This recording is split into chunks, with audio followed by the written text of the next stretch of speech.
Hey, well, I'm pleased to say I'm joined by the Dorking Wanderers women's team chairman, Callum Best, and the manager, Lou Cooper, for a look back on the 22-23 season. Many congratulations again to you both, and of course the whole team on the achievement this season of the League and Cup double.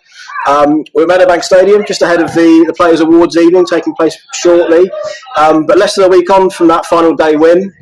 Just give us an insight into how the last week's been, because I can imagine it's been inundated with responses. Yeah, no. I mean, I think for me it's been fantastic. We've had so many messages from our football family, lots of texts and tweets and Facebook messages. Congratulations from other teams as well, teams in our league, teams from all around. Congratulations, even teams from up north. So it was a really nice feeling that people have sort of appreciated what we've done this season for football and women's football in general. Yeah, just to add to that as well. I mean, we couldn't be happier. You know, it was one hell of a season, and to finish it doing double, you know, and what we've wanted since we've started working together was to be promoted, and to come away from this season being promoted, there's no better feeling. It's a new feeling to me, and it's one that I absolutely love. So I'm thrilled with management, the players, everybody behind the scenes. So we are absolutely stoked. Right, fantastic end to the campaign. If we rewind the clock back to last summer, of course, Lou, it was obviously your first full pre-season with the team, having come through during the course of the last campaign, and we're coming in off the back of a close title run. Won the Capital Cup in the last season. Of course, it was all brilliantly captured on the BBC Three documentary series. But I guess collectively, what were we looking at going into this past season in terms of areas to strengthen and improve on for the new campaign? Yeah, I mean, I think obviously last season it was good that we picked up a trophy, and winning the league, winning the cup was really a good feeling after being obviously disappointed with the league. But I think for me it was we just got in players all around the team really, just to sort of make sure that we did go that one step further. And a few players throughout the season as well, which have been important to us all the way through the season. We picked up some injuries midway as well, so lost a few players. So it was really important that we strengthened the team, so that we obviously have the best possibility to win the league. Yeah, again, just to second that, we coming off of that season thinking that you might be promoted, it was like that close to the chance. And I remember it was a couple games before the season was over and we knew it came to an end, and you're just thinking, how do we make that not happen again? You know, what can we do? And there's conversations I've been having, you know, obviously all above the book, and conversations I was having with people and players, and what can we do to strengthen our squad? I mean, credit to our existing team. There's players that have been around with Dorking since it started, or even playing together since before Dorking started. So you respect everybody's unity and togetherness, and but you also look to strengthen what you have. You know, I mean, that is about progressive football, and we were really lucky with some great signings. And I'll say straight away, Sherelle was a great signing for us. Coming from Portsmouth to us was a great bonus, and it made a little wave of what was going on at our ground and what was going on at our level of football. And you know, off the back of that we had some great wins come through, and some other people that were curious what we were doing here as well. You know, so I think we started the season very strong, knowing that this season we had to try our best to win it. And really touching on that, it must have been great to have seen that pre-season preparation and organisation come to the fore straight away, because the first couple of months of the season in particular, some really emphatic wins and really hit the ground running to start the campaign. Yeah, and I think we did. We had a lot of games at home at the beginning of the season, which we didn't really realise at the time would be a knock-on effect towards the end of the season, because I think 6 out of our last 8 games were away from home. So we knew up to the Hackney game, we were unbeaten in 2 seasons here. But obviously, the teams, I think, have got progressively better throughout the season. I think they've got players in, and they've got better throughout the season, which made sort of around Christmas time, not playing in January as well, didn't help us at all. So February, March, we dropped a few points, which made life a little bit tricky towards the end of the season, which was hard, wasn't it? But we got there in the end, and that was the main thing. Yeah, I think that when you see the actions you've taken come into fruition, we worked on all these things and talked about what players do what, and then all of a sudden you're winning 7-0 and 5-2, and you have a really successful streak, and you're like, yes, we're on to a winner. What we've done was the right thing, and again, I couldn't name every player, but there's a core group that all just play so well, and then you add a few extras like a Katie Butts and a Mika and a Cindy, and everybody gelled together really, really well, and they all, wanted to play together for the same reason. And I know it's probably said by many, but you saw the players really playing for the players, and for the club and for management, and I know this is off topic, but Lou and Carrie, the girls respect them, they play for them, they listen to them, they admire them. And we couldn't have done what we did or started our season how we started without the efforts of Lou and Carrie and Martin, our head coach, as well. So we started really strong, and I was like, I probably got ahead of myself, but I went, yeah, we're on to a winner here, No, absolutely. Really hit the ground running. And as you mentioned there, Lou, there was that kind of change in dynamic midway through the season, which was enforced by not only, as you said, teams kind of improving, but also the circumstances of these great cup runs we were on in the League Cup and the Capital Cup, of course. And a number of postponements, obviously that mid-winter period as well, postponements. So it's kind of a blessing on the one hand and great with the cup progression, of course, but that brought its own challenges, didn't it, in that middle part of the season with the cup involvements? Absolutely. I mean, we had good cup runs, obviously getting to the final and winning against Brentford in one final. We had a good run in the FA Cup. And the League Cup as well, we had a good run in that. I think it was the semis, wasn't it? We got out on there. So that obviously put a fixture backlog in, hence the double header in March. So in one afternoon, we dropped 5 points, which was huge. And I think that sort of made a few heads go down, and we sort of tweaked a few things.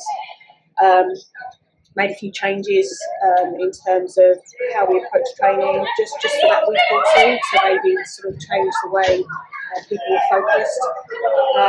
And then I think since then it sort of just then changed, and we had sort of obviously 8 wins out of 8.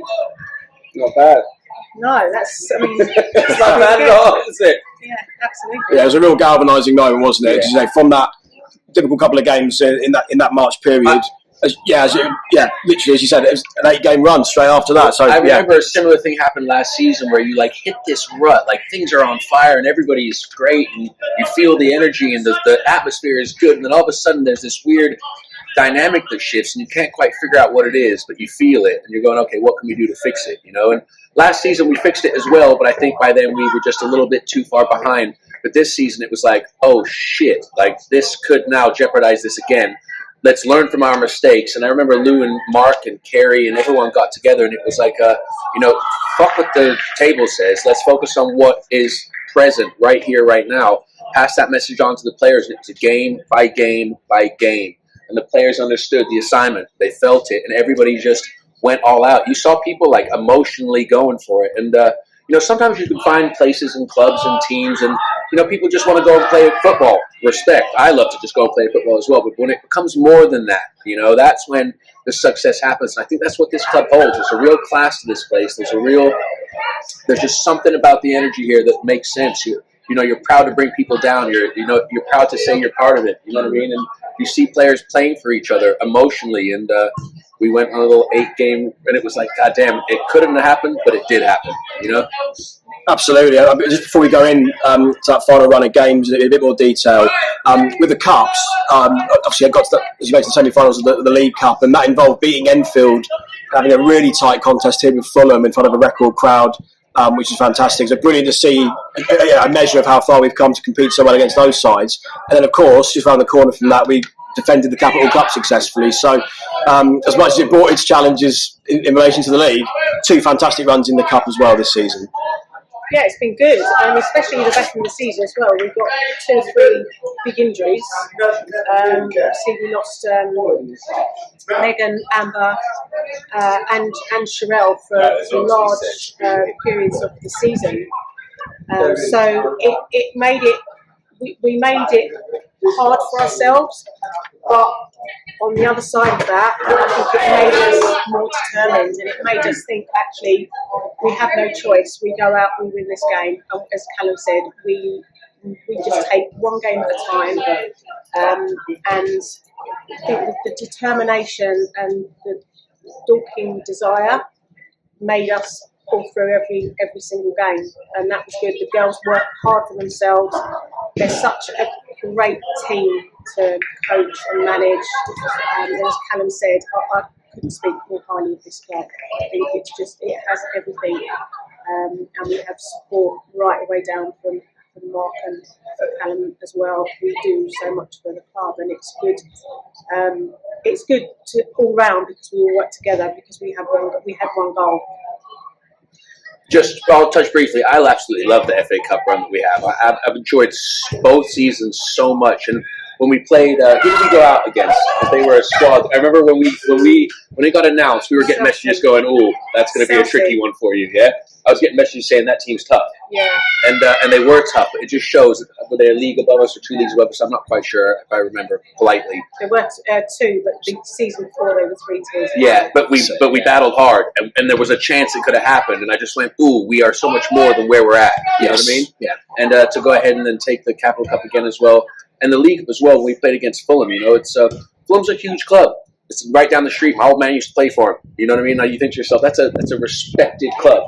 And the women's team was incredible over there. They had some great players, and we battled hard, and it was 3-2 in the end. We could have done it, you know? And we'll be playing them against them this season, so it shows the progress we've made from 2 years ago to now be playing. And now we're so confident that it's like we could go in there and take it. You know what I mean? Not to get ahead of myself, but I don't come here to... He's booking his place in the front. Exactly. I don't come here to kind of sit happy in anywhere. I come here wanting to win and doing what we can respectfully and with class to make sure that we do succeed. You know what I mean? I'm too competitive to not, as Lewis as well. But it's we're realistic, but we're also completely driven. No, and we did succeed very much so. In obviously this last month, we look at obviously the knock-on effect of that disruption with the cup run and the number of postponements because of the weather. End up in the situation where there was 5 games crammed into May, 4 of which were on the road. We had our last game here under the lights, didn't we, at the start of May? We had 4 games on the road, including going to places like Clapton Community and Watford Development, tough places to go in the league.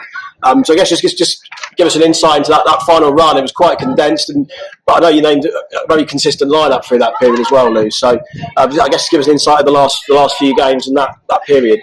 Yeah, I think Becky Sargent came in to the team, and one or 2 others as well had bigger roles to play than what they've probably done in January, February, and we consistently just kept a winning team. I mean, the team spoke for itself at the time, and it was difficult for players to when they came on as sub, they did extremely well, but we kept that momentum going.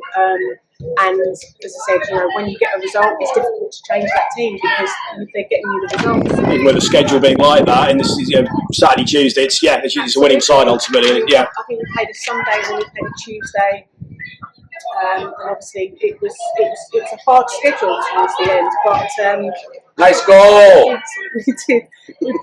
We brought everyone in a way. It was everyone brought together and they got the result, and I'm just so proud of them because it was difficult. I think at any club, in any team, especially some of the messages that we got as well, was just like to win, not just to drop any point, but to win every single game in any league. And this league's been hard. I mean, there was more teams this year than there were last year. The teams have got much better. There were some hard competitive games. Even the penultimate game of the season, Watford, we knew would be a hard game, and that game was tough. I mean, I think we all felt it at the end of that game. We all proving the following week as well, because they beat Brentford the following week, of course. So that's summed it up. Yeah, I think one of the best teams that we've played this season. Yeah, really classy as well. The conversations that were had afterwards. Absolutely. Even the follow up on the social media when you see people. I mean, sometimes you can be competitive in a dick, or you can be competitive with some class. Absolutely. Yeah. No, they were, great club, and as Callum said, we went 1-0 down in the first half, 1-1 at half time, and we had to change a few things in the second half, and we got the win. But essentially, that was the hardest game that I've experienced as a manager. It was quite tough at times. I think I was pacing up and down that touchline. Yeah, Becky Sarge, what a player, just to add that as well. What a great signing for our club. Knowledge, skill, the whole thing. One thing I'll say, and I don't ever want to piss anyone off, but I don't mind if I do at the same time. But I think sometimes the league might have to do better because luckily, we came good, but I think it's unfair sometimes if the games are cancelled or postponed and there's not much care about it, Then all of a sudden they're like, oh, you got to play this Monday, you got to play Tuesday, you got to play a doubleheader on Sunday, then you got to play a game on Tuesday. And it's like, really, you know what I mean? The players are exhausted. And I know you got to do what you got to do, and we don't complain and we don't moan, and we did it. But when I have moments like this, I'm going to say, for the future, they should put a bit more respect into kind of, how the players might have to perform or the pressures they might be feeling, and a back-to-back game, 40 minutes each. It just felt like I was in school, There was nothing really. I know we're not professional, but we try to act like we are, So I think they should try to work on that. This women's game just increased. Politely, I say this. Lou's been in it since she was, 14. Yes, it's a long time. No, it's 5-10 years now. Lou's been in it for a long time, and I'm always conscious of saying, oh, the women's game now because I'm new to it, But I'll do my best to uphold it the best I can and sing its praises the best I can. But there's still kind of a lot more that needs to be done to make it all a bit more taken fucking serious and respected. And I think if we can lead the way with the next fucking champion who won it in her day and now is winning it now in a different role, and we can do it together, I'm proud to be in this sport. I'm proud to be in women's football. I'm proud to be at Dorking, and I think that we are going to keep on making noise in a positive way, successfully through winning and also championing women in football. And on that note, looking to the future, and this I won't keep you any longer because we've got the awards about to kick off, haven't we? But holiday, I'm going on holiday. But yeah, just looking ahead to next season. Then we're in the Premier Regional Division, and I appreciate it's early. We're not into the pre-season yet, but just get your early thoughts and your early kind of anticipation for what to expect next season in the top regional division. Yeah, so as Callum said, first things first, we have a break because it's been non-stop probably since the whole season, but more so in the last 2-3 months it's been non-stop. So we'll probably the next week or two sort of sit down, work out where we go from here in terms of pre-season and lots of things, lots of meetings, etc. And then come back raring to go. I think the players are looking forward to playing a tier above. As Callum said earlier, there's a lot of players here that have been here from the start. Stuck with us when we obviously had to repeat the season last year. People like Zola, and we're looking forward to playing. There's some good teams in that league. As Callum mentioned before, Fulham are a good side. Worthing and Ebbsfleet top of the table. Worthing just been promoted. So there's going to be some tough games in there, but we're looking forward to it. We're looking forward to the challenge, I'm certainly looking forward to it. It's funny because we've been talking about going on holiday, but realistically, I don't think our phones will stop continuing talking about the team. I'm finding, it's funny when I got this role and took it on, and not really knowing, it's literally consumed my life. It's an everyday thing. But I said to somebody the other day, if you were going into business and it didn't see you a financial return, would you stay in that business? You wouldn't. Would you find something you love? You would. And right now you're building something for the future, and I absolutely love what I do here. We love it together, and we talk all the time. We message each other, and I think we're going to continue to do that until next season starts with a little break. But I think we've done well. I think we should be proud of ourselves. I'm proud of everyone. We got the awards night tonight, and bring on next season. We absolutely love it. Fantastic. Thank you both for your time. Thanks so much. Congratulations again on the League and Cup double. Thanks, mate. And we'll catch up hopefully in a few weeks when we're into pre-season and everyone's had a holiday, most importantly. Thank you, brother. Cheers, guys. Thank you.